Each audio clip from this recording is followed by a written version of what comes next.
Hey, folks, this is your man, Adolphus A.D. Moore, back at you on the corner. Yeah, the Texans started their, the season of redemption started today for them in all earnesty. First day of practice, all the euphoria and everything was going on out there. And yours truly had to start it on the puff list because won't be performing. I just had hip surgery, so I'm going to be out for a while. I'll probably be back in time, probably for first or second ball game. But in the meantime, I got this young man here. Let me just drop him up here. There he is. Pat, Hey, let's see how you going. can you hear me? I got you now. All right. We got you now.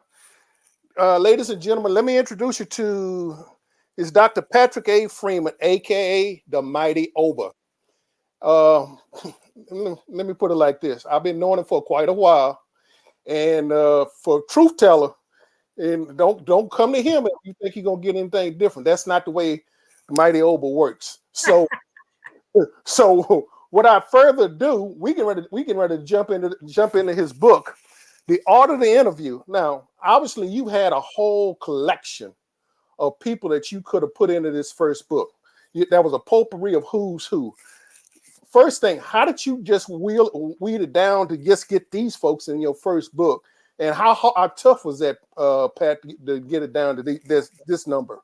Well, it was difficult because I've done over 700 interviews over a 28-year career. And I've interviewed some of the most just outstanding individuals that you could ever imagine, from Dr. Asa Hilliard, Ozzie Davis, Ruby Dee, Dick Gregory. You can just go on and on. So I had to choose 8 interviews that I felt would be significant from my first book, but not necessarily the best 8, but significant 8 from where I wanted to come from. And that's how I ended up choosing those particular 8 interviews. From Malcolm X's daughter, Ayasa, also Professor James Smalls, probably my favorite person on the planet. I just think he's one of the most outstanding theologians of the 20th and 21st centuries, Dr. Jeremiah Wright. And, he was used in a political situation, which was unfortunate. And the way he was used, I think it hurt him around the country, so much so that he was being called very unpositive and unproven names and accusations along with it. So my interview with him was probably one of my most challenging, and I did it right after the Hillary Clinton campaign made those accusations against him. So from him, Dennis Kimbrough, Professor James Smalls, one of my great heroes, Kwame Ture, aka Stokely Carmichael. Yes. Just incredible. Dr. Francis Cress Welsing. These were individuals that I felt were landmark opportunities for me during the course of my career, which I believe all of them were. But I just chose those 8. It was very difficult. Yeah, I mean, obviously, I want to save. I would like to save Dr. Wright for at the end because you're right. He became a political football Right. during the election during the election of Barack Obama, and the Republican Party became what we see now from the Republican Party we shouldn't be surprised because at the way they came after Jeremiah Wright then. And for what he said, because all you have to do, if you tell the truth, and I was always told, if you tell me the truth and I wake you up at 3:00 in the morning, the truth gonna come out of you. I don't care if you got sleep in your eyes or not. So I concur that he probably was one of the most dynamic theologian, truth tellers, and like I say, but I want to save him toward the end. But let's go back to the beginning. Let me put something else up for and one. Let me just drop this up there. Yeah, there we go. Yeah, that was October 3rd. the Houston game. That's exactly right. And It's that's where you had presented incredible me. game. Huh? Incredible game. I Well, just you that was a game Houston did not start off that bad. no. They played well at the beginning. Well, here's the thing. Who Jerry Hughes, if he hadn't have made a just spectacular play after a turnover from the Texans, they were on their way to score. We don't know what the end game might be, but when you in enemy territory and you got a turnover, and they were marching down and going into scoring, and Jerry Hughes just happened to make just one dynamic pass, tip David Mills pass, and I guess the rest is here. I guess all the air blew out of them. But anyway, that's neither here nor there. The fact of the matter remains that this is at Orchard Park, and and I want to just go read the inscription that you put in the book here for me, and because it's touching to me. It says 2 AD, one half of the legendary crew with the editor-in-chief, Max. Respect and honor, the mighty Oba. I appreciate that to a great degree, but it's not like we were tied at the hip, because we were two individuals, but the chemistry worked between us, and Right. So the fact that you remember him in your quote to me and addressing that book to me, that means a lot to me, and I'm sure it means a lot to his family. So let me just take the time now and just say thank you, sir, because that means a lot. Max was an incredible person, and I met the two of you together, and I don't remember ever seeing you guys apart. I always saw you guys together. So, well, we weren't twins. Now, trust me, we were not twins. We were not woven at the hip.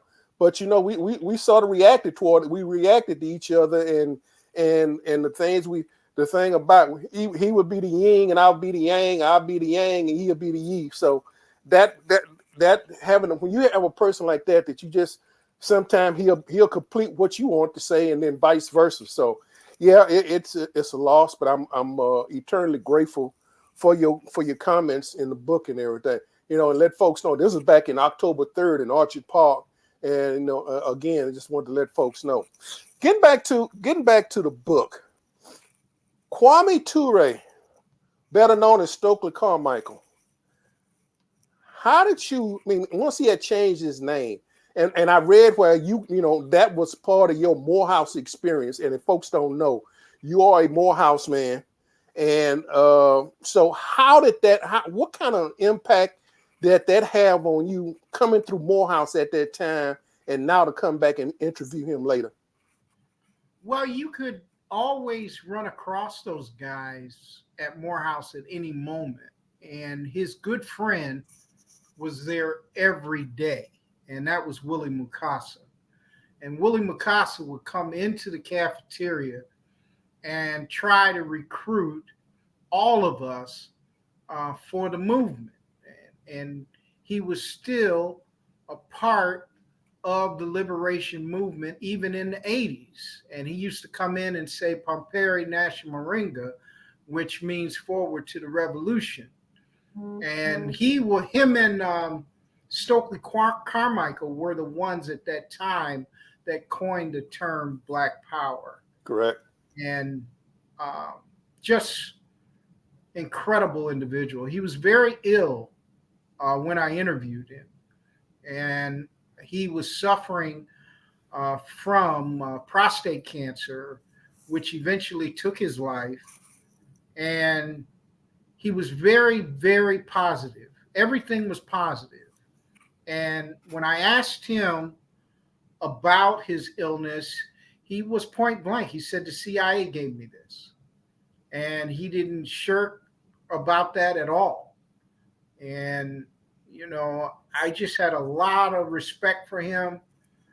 But it just seemed like that entire interview itself was almost an appreciation type event, because I knew I had one opportunity to interview him. And it was almost like, thank you for standing up for us. Thank you for going to prison for justice for us. And thank you for all that you've done for us as a people. And you've continuously fought for freedom, justice, and equality, not only in this country, but around the world. He is a world-renowned, one of the greatest leaders of our time. And it was one of my distinct honors having the pleasure not only to interview him, but to include him in my first book. Absolutely. Moving on, let's talk about Dr. Walter Kimbrough. Now, Dr. Kimbrough is a renowned author, and he deals in economics, and as one of his forays and titles. What was it about Kimbrough that was so fascinating that was included in this first section? Well, Dr. Dennis Kimbrough, you mean? Right. He was one that I felt I had to include because he brought the economic part of the book. He talked about collective entrepreneurship, learning how to be independent, economically independent, and how to manifest economic wealth. And that has been his message for many, many, many years. And it's something collectively that we as a people need to understand better. We're not passing down our generational skills. A lot of Black businesses are stopping at one generation, whereas Europeans are passing their generational wealth on to the next generation. We have to make sure that we're passing down this type of generational wealth to our next generations, and understanding how to make wealth and sustain wealth too as a people is very important. And that's why I included Dr. Dennis Kimbrough. The economic side, economic, I mean, everybody say, well, that's micro, macro, but the bottom line is just having common sense and being able to put together a game plan, a business plan, and make things go. And like I say, we have as a group, as a people, from 1619 to current, we obviously have shown the proclivity to be an economic engine, i.e. Tulsa. So they decide to bomb it. Okay, so that's what they decide to do. But the thing about it, that is the American talk. That is the American language, the green dollar.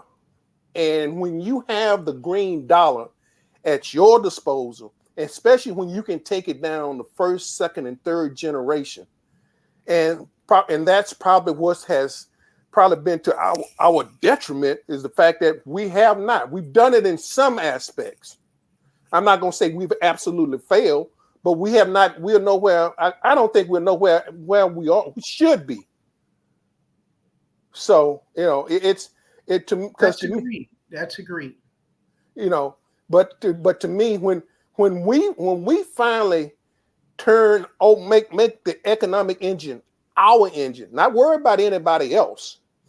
We're not worrying about what is going to happen in China or whatever, because there's connections we got back with the motherland and so forth, because some people have went overseas and lived overseas. I'm not saying I'm getting ready to get up and move overseas. I'm not. I'm just going to be crazy. Let's be truthful about it. There are some folks, because of the dynamics of the way this country is run and where we are right now, that they're looking at other places to go. And I'm going like, okay, here's the one thing I learned by being overseas, working in different environments. When you were when I was overseas, I was definitely a minority, quote unquote. So, but you learn to do, and when you in Rome, you do as the Romans do. Okay, you do as the Romans do. And my whole foray and my journey being overseas, I counted, the good Lord was looking out for me. But the fact of the matter remains that I used my common sense and just treated folks the way I wanted to be treated. And to me, that goes anywhere, whether it's here, Amsterdam, Germany, Moscow, you name it. You know, be a person of character. And, Yes, sir. I think that's something that we probably just got to keep hammering home to our youth is character and being able to, what do you stand for? Because we can, we can fall for a lot of different things, but you can only stand for one. The truth is going to be by itself. As my mother say, the truth doesn't need propped up. It stands on its own feet. Right. And you know, AD, one of the great lessons that we have as a people, we are both members of proud fraternities. Yours, Alpha Phi Alpha. I'm a member of Omega Psi Phi fraternity. But in college, we always seemed like we were competing against one another. But at the graduate level, it's almost like we work together on the Pan-Hellenic side as a Right. united group. You're right. And if we would apply that towards our community, I think we would be doing a lot better as far as passing down generational wealth.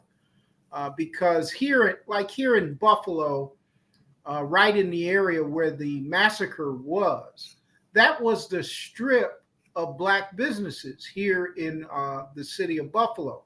There are no longer very many Black businesses there.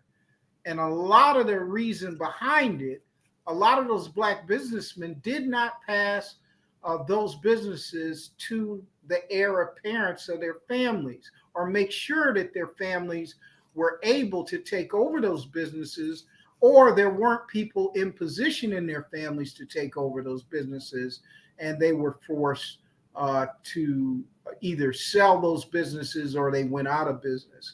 And that's something we need to take that lesson of how rival fraternities in college, we rivaled each other. It seemed like, but at the graduate level, we worked together on almost everything. Oh yeah, we understood that it's different on the undergraduate, but when you get to the graduate level, it's about business now. It's about taking care of business, and I concur wholeheartedly because the thing about it, if you think about it, when you just look at the cadre of the Divine Nine and look at that membership, that what they encompass Divine Nine, that is an unbelievable force. But you got to realize one thing: people in this country know about it, and they're gonna do all they can because they really don't want that. They don't want that. They don't want to see that for us to come together. But so the thing about it, we have to be strategic in our abilities, in our thought, in our march, in our process to make this thing work for us. And so in other words, to keep on fighting, because the thing about it, man, hey, we were not an illiterate people when we were snatched up and brought over here. I mean, we weren't. No, it snatched the best of the best. Yes, to build this country. Yeah. And people need to realize it and tell the truth about that story. There's no way in the world they were going to bring the worst of the worst from Africa over here. Africa was an advanced continent, and they snatched the best of the best to build this country. And that's exactly what they did. And we need to understand that and put that back into focus and rebuild ourselves as a people. The damage of enslavement is incredible. There's no question about that. But as you said, we need to start moving forward in a great way. And that's one reason I wrote that book, to basically memorialize those interviews in a written form so people can at least use them as references at their leisure. Well, one quick point on Dr. Dennis Kimbrough from the economic standpoint. At the bottom there we have, your Twitter account, and it has Atlanta Philly State, and you being an ever approaching, ever moving entrepreneur. Give us what's the detail? What's the story behind Atlanta Philly State? Well, I learned how to make Philly steaks several years ago, and I've always wanted to open a Philly steak restaurant, and I ended up starting a food truck in the Atlanta metro area, and it took a good while. I see why so many people give up on a lot of their aspirations, because they don't make it easy for you. It's Right. a process. You have to have a way to economically sustain yourself to get a business going, because it's going to be a while before you really make money. And it took us about a year and 3 months to get this business going, but we've been up and running for a few weeks now, and we're doing pretty well. We're going to start our vegan Philly special this week, and I'm looking for a huge turnout with that. And we've had a steady flow of people coming through there, and it's really been a pleasure so far, and we're hoping for the best. Yeah. All right. Where about in Atlanta is the truck? I know you got it located at, or do you just move around the area? Or are you in Buckhead, or where about exactly? Where are your We're not primary? far from Midtown and downtown area in Northwest Atlanta, Okay. 2690 Donald Lee Hollowell Parkway. It's a up and coming area. They're really, when I say up and coming, you know what's coming in is gentrification. Yep.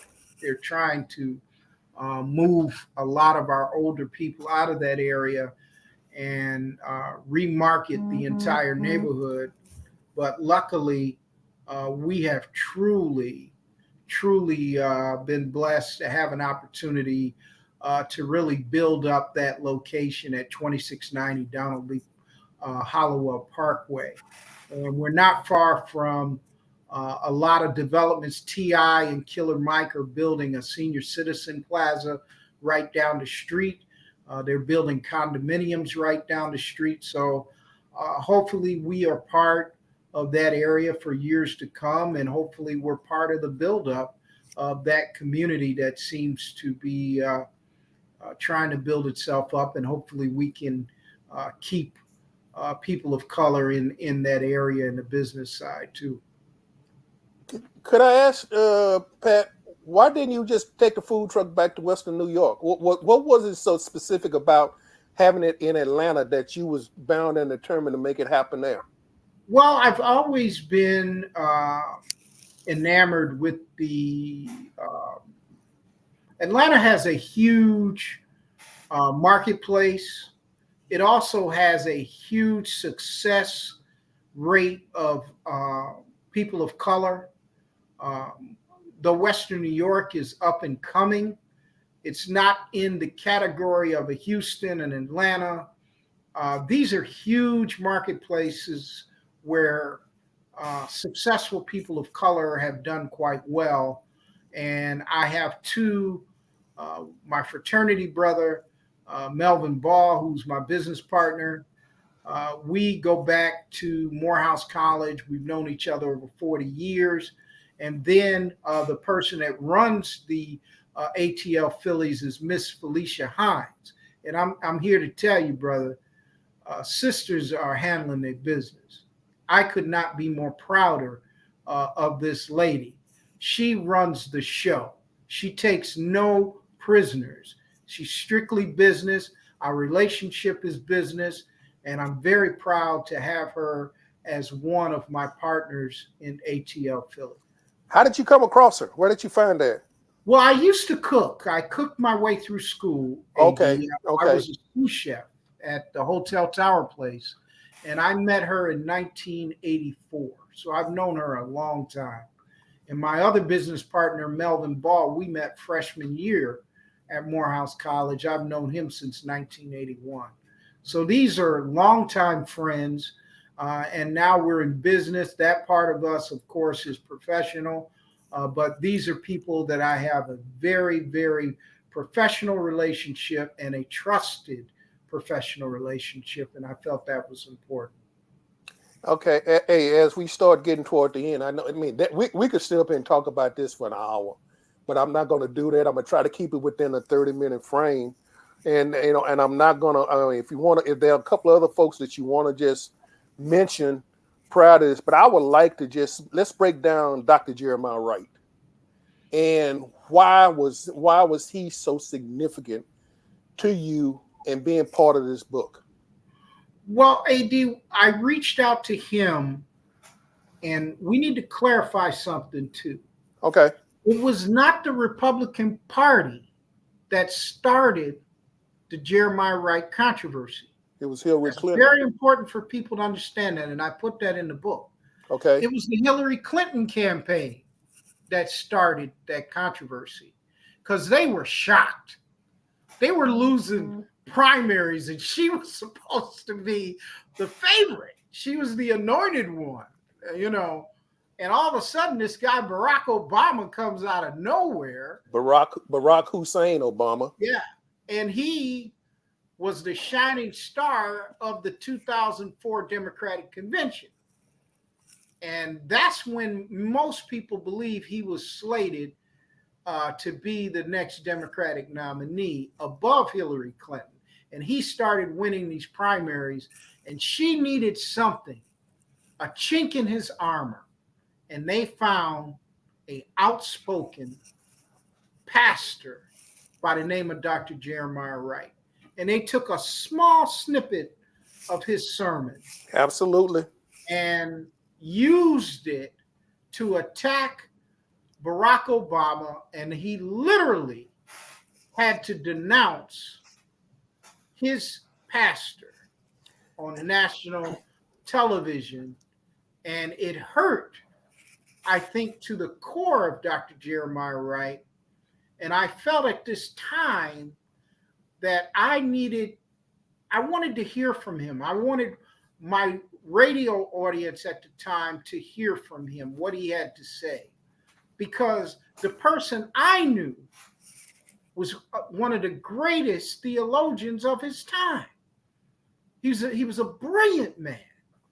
And I reached out to his administrative staff, and they said, well, we'll talk to him. They got back to me, and they faxed me an agreement that I agreed not to ask any questions about then Senator Barack Obama.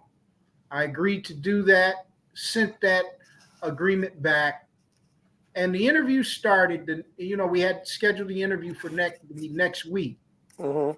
And when the interview started, AD, you could tell he was kind of standoffish, I think he was wondering if I was going to follow your agreement. Yeah. Yeah. And once he realized that I was a man of my word, and he got comfortable, and it was one of the best interviews of my career. He just started hitting on things, man. This man, you can't let politics define a person. Get to know that person yourself.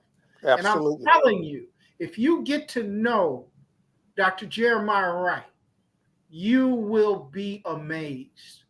You will be very much so impressed with his knowledge of theology, but also history.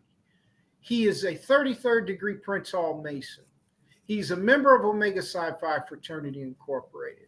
He's a graduate of Virginia Union University. Also, he was a Marine tech. And he Mighty Open. Say that again, because the way this man was attacked, this man wore the uniform of his country. Yes, indeed. He was a Marine. Yes. But you let them tell it. I mean, he was running subterfuge. He was running drugs under the border coming over there. I mean, the way he was talked about and vilified, but this man served his country. Something that Bill didn't do. Honorably. He has a street named after him in Chicago, under over 146 ministries of Trinity United Church of Christ. He built that church up to be one of the most powerful congregations in Chicago. And just a brilliant person. I would invite anybody to get to know him. He is one of my favorite people. And that was one of the best interviews I've ever had, because I felt like I accomplished convincing him that I was a professional and I would keep my word. And I think he found the level of respect that I and have. trust. How long? I mean, I'm just curious. How long into the interview did you realize that he finally starting to say loosen up with you, or starting to just meet you at a certain point, and able, in order to just, hey, you be real about it?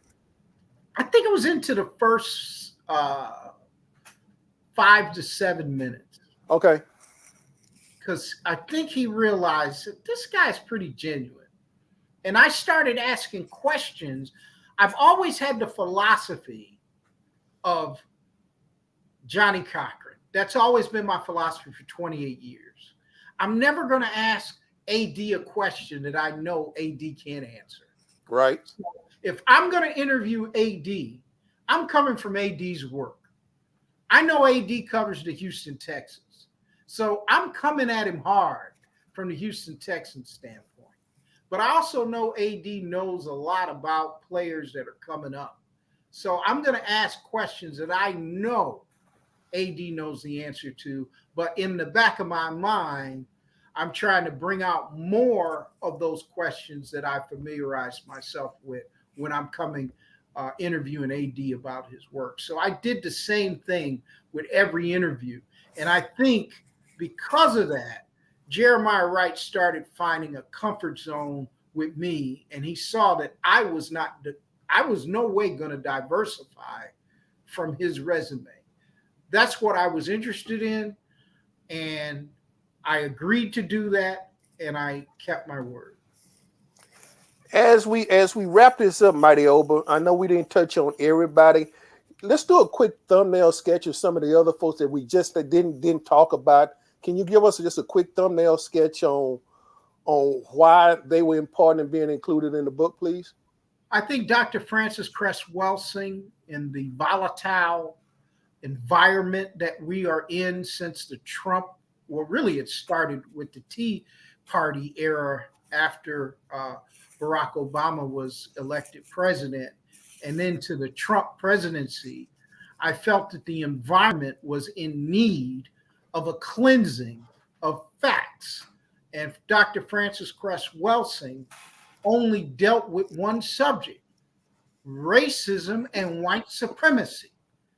That's her whole career was spent dealing with that subject. So that was a subject I needed to be put in that book, and that's why I included it. Dr. Naim Akbar, I think, is one of the most brilliant men of his time. His book, Breaking the Psychological Chains of Enslavement, is a must read for all of us, because that is one of the biggest problems that we have, is breaking that generational hold on our minds. Yep. Because if your mind is not free, then your behind will suffer. That's the philosophy of little George Clinton there. But Dr. Akbar put that into perspective in a great way. And of course, Yasa Shabazz, who I was just in awe of her, AD, because of her dad. And she is also a dynamic person in her own right, along with her mom and her sisters. Pat, as we get to the end, any final wrap-up comments from you? Well, I'm still doing sports, but I'm just writing. Okay. Kind of retired from radio, just doing special stuff with guys like yourself, a little bit still with George. But, I was on the radio for 28 years.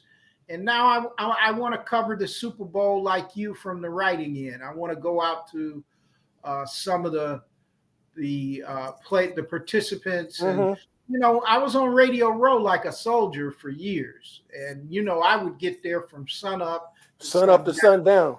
The whole week. So, you were a trooper, to say the least. Yeah. Well, I would come in sometime. I drop in there around by 10. You already been there. And I might swing back through there by 3 or 4. You standing there, and I'm going like, Pat, don't you think you want to leave? I'm waiting to get this. And I'm going like, okay. Oh, yeah, man. I get there early, AD, when nobody was there. was blessed to have interviews with Jerome Bettis, Emmitt Smith. That's when you catch those guys. Right.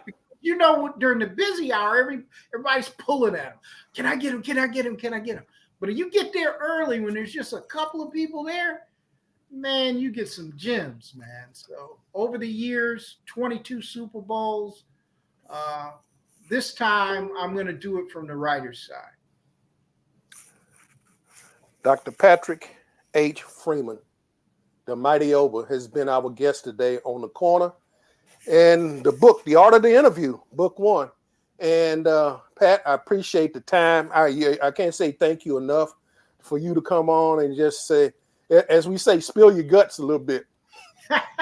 Yes, sir. Yes, sir. Spill your guts. Tell the wife I love. Let me ask a quick question. And I knew I was going to let you go.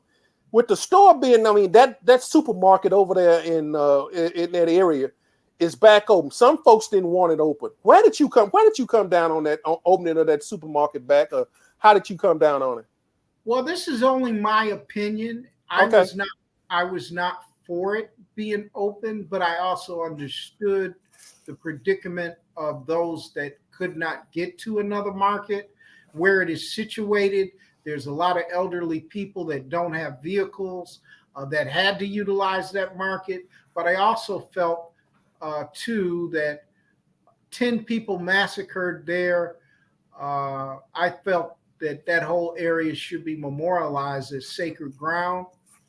And I felt that if Tops was really about the community, they would build a supermarket that really served the community the way it should. That's one of their worst stores. They've renovated it and put a plaque and memorial to the Buffalo 10. But in my eyesight, I was not for the reopening of that market. I'm willing to bet you that particular supermarket is probably one of their highest grossing supermarkets.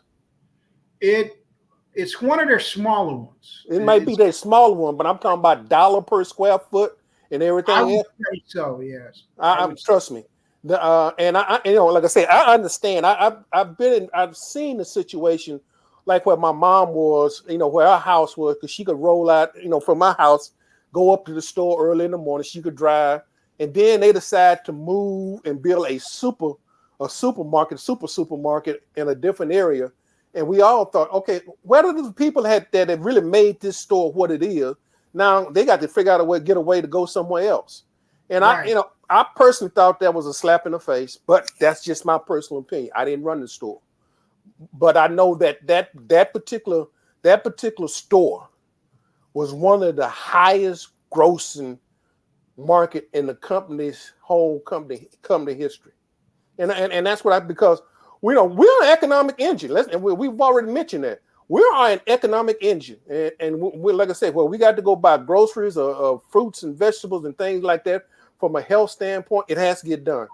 And so when you got a place that will, treat folks as human beings, then so be it. But anyway, I'm off my soapbox. Pat, I appreciate you, bro. Appreciate you also, brother. All right, man. Peace out, man. And I'll be talking to you later, okay? Absolutely. Heading to Bill's camp in the morning. Well, like I said, I'm on unable to perform list. So it'll probably be a week or so before I get there. But because they, like I said, the Texans open up today, and it will open up to a big fanfare and everything else, which is good, and I'm glad. Love is trying to create a different environment and so forth. So, it's going to be in love it, we trust. And well, you know what? Lovie Smith is a very good coach. I don't agree with how he was treated in Tampa or Chicago. Particularly in Chicago. Particularly. You don't fire a coach with a winning record and has taken you to a Super Bowl. And you've had no success since he's been gone. So go figure. Yeah. You had 1 year under Nagy, right? And, you could have kept, you had a coach who was 10-6 and you fire him. Come on. Hey, let me put it like this. I know some people right now here would take 10-6 and Then you start marching. Shall we gather at the river? right. You're on the Okay. cusp. You're on the cusp. Yeah. I mean, the Bills were what 10-7, Yeah. and now they're Super Bowl favorite. Yeah, they'll consider one of the odds-on favorite. So hey, but like I say, Pat, team and you fired the coach. Yeah, well, hey, you know what? All this speculation, innuendos, and everything. You know what? That's why they line up and play the game. I'm not gonna sit there. I'm not gonna play the betting edge, the bookies edge, and all like that. Line up and let's kick off and let's play the game. That's what we want to see, and that's what we will see. And at the end of the day, we'll see. I'm already predicting. I say that the Texans 7 to 8. They get 8 victories this year. I think Lovey ought to be coach of the year, but that's just me. They've got some talent. There's no question about it's there. Talent. Yeah. They just could not put it together. Unfortunately, last year, and I thought they played the Bills for a half. They played the Bills pretty tough. Without a doubt. And had opportunities. The opportunities were there. Oh, no. Oh, without a doubt. Pat Freeman. Hey, but you got my guy, Jerry. Oh, yeah, I know. He and I have already had a few conversations. So when I get back to camp, yeah, you talking about Jerry Hughes. You talking about Jerry Hughes. Yes, and when I get back now, he's one of the guys I sort of want to look up and just sort of lend an ear and just his veteran leadership as to how this can help this team turn it around. Yeah, Jerry Hughes is one of the most intense players that I've ever met, and he is certainly just a good person.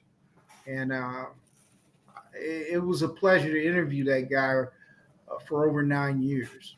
And if it wasn't for the pandemic, there was always a spot I always stopped to get a good interview.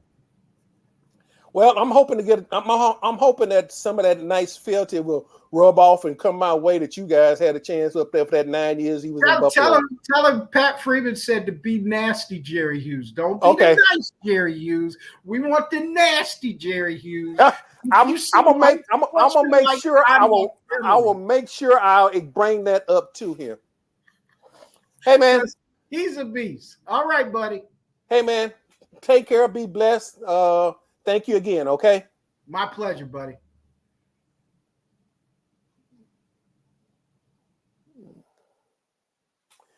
All right, folks. As we get ready to shut it down, that was Dr. Pat Freeman in the Art of the Interview, the mighty, aka the mighty Oba. I hope that this has been an interest to you. I know this book, the book that I got, and I done dog-eared some of the pages in this book, but I know we're gonna talk about the Texans, and I'll be there, even though I might be on IR. We still gonna have a lot of the Texans talk and everything.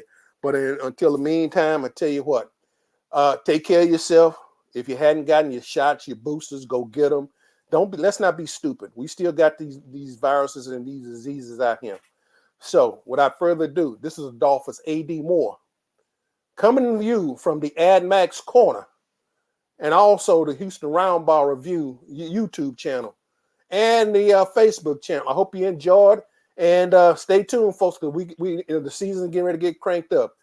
I'm out of here, folks. Ciao.